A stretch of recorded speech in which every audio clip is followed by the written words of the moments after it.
Okay, I'm with my brother Tim Glenn here, and we're going to do some logging today because I need to add some awesomeness to my YouTube channel.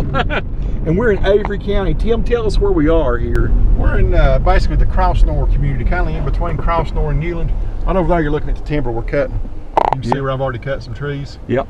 And we're in the middle of a family-owned Christmas tree farm. Little patch up, little stand of white pine timber. I might come back out and you see it a little better. Runs down this ridge. They decided to go ahead and harvest this white pine. I don't know necessarily if they're going to clear the land to make more room for Christmas trees, or if we're going to let it grow back up in timber when we get done. So we're up in the Crossnore area of Avery County, up in the Appalachian Highlands.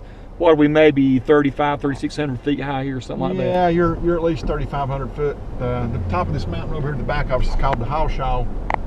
If I ain't mistaken, this is what the local boys told me up here. I'm actually from Mitchell County. I'm not familiar with every peak, but I believe we're right on the back side of the Hawshaw, which is a high point in Crossnore. Yeah. I believe if you know where the Jim and Jenny's music barn and stuff used to be. Yeah. I think it's just right across the hill there. So we're in Christmas tree country. You're seeing Fraser fir Christmas trees, and Avery County is one of the biggest producers of Christmas trees probably in the southeast, maybe in the nation. It's definitely a Fraser firs. They do real good here.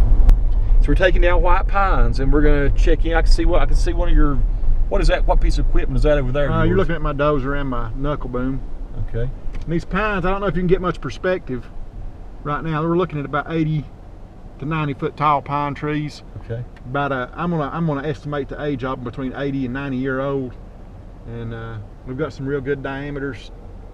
Trees are going to average about 800 board foot to the tree. Some of them, I cut one the other day off the corner there. You can see the stump. It had over 2,000 feet, but it got a lot of sunlight down on that edge.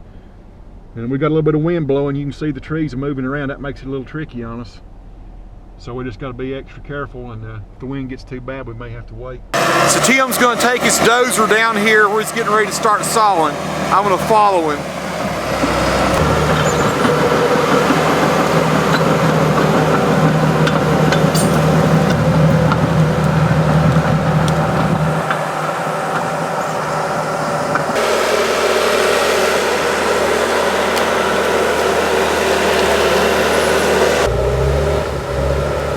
Looks like he's going to take that oak out first probably, so he's just knocking stuff down out of the way, I guess. So the oak is in the way, he's told me that, and it will affect the way the other pines fall. The pines are what he's really wanting to take out, but the oak is going to be problematic, so he's going to clear that out first. So tell me your situation here. I've got these pine trees that are going to have to go down the hill. I can't go anywhere else with them. I got this one old oak tree. Obviously this has been a cleared field at one time, and they've let it grow up. And these trees were growing out in this field, and you can tell that because the way they've got the branches that come out. You know, trees that grow up in a stand of timber together don't do that. This tree here is a lot older than these pines. Anyway, you've got these dead limbs like this one's hanging out above us. Yeah. It's honest to God, it's dangerous just to be standing under it. What makes this one particularly dangerous is the other trees in front of it and these big limbs. When you cut this tree, these limbs, like you see that one going over to that maple tree? Yep, I sure do, yeah. That tree's going to have to break out or tear a limb out of that. Something's going to fall. Yeah. And when it comes out of there, there's a good chance it's coming right back to where we're standing when we're cutting this. Jeez. You've got to get away from this. This is a dangerous mess. That tree really needs to go. What I'm trying to do is make a hole for these pine trees to go in. I'd love to leave this tree, but I don't know that we're going to be able to. It really ain't got no commercial value to it either. Now this big limb right here has kind of got my hole blocked. See, these trees right here on this corner need to go that way. They can't go, if they go straight down the hill, they're so tall they're going to go into the creek. Yeah. And if they go this way, they're going to hit that limb. And when they hit that limb, I don't know what they're going to do, is the point. So You're trying to keep them away from the Christmas trees too. Yeah, I got to keep them out of his trees. Yeah. And I've got to keep them out of the creek. Out of the trees, out of the creek. Getting killed. Exactly.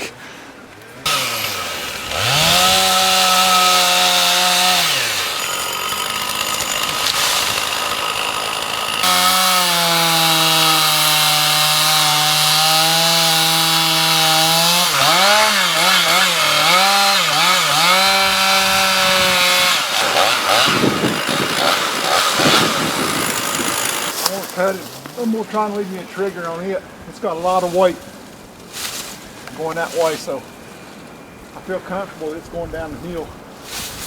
I just want to have stuff out of my way so when I make my last cut, I want to be over there somewhere when it's going down. This limb right here is dangerous too. Actually, I'm going to try and run back towards this one. Okay.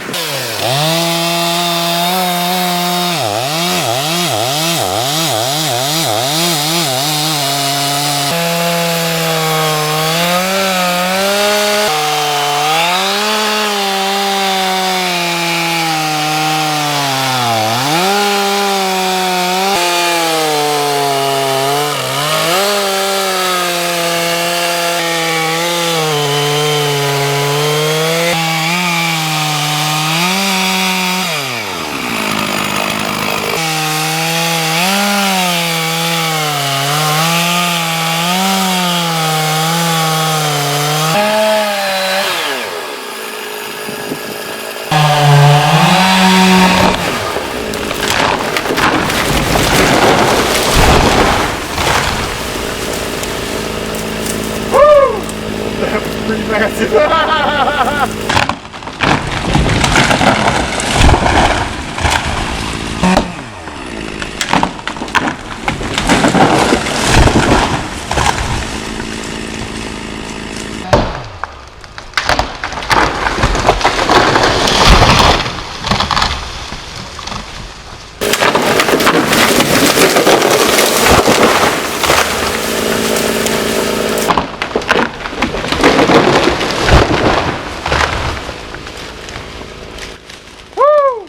That was pretty massive. Yeah, I see that piece of limb still hanging. Sure enough. Now we check for overhead hazards.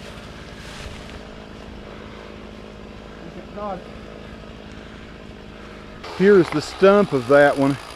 And I'm going to put my foot is about 13 inches, 13 and a half inches long. So that's how big that stump was. Him sawing the other parts up right now.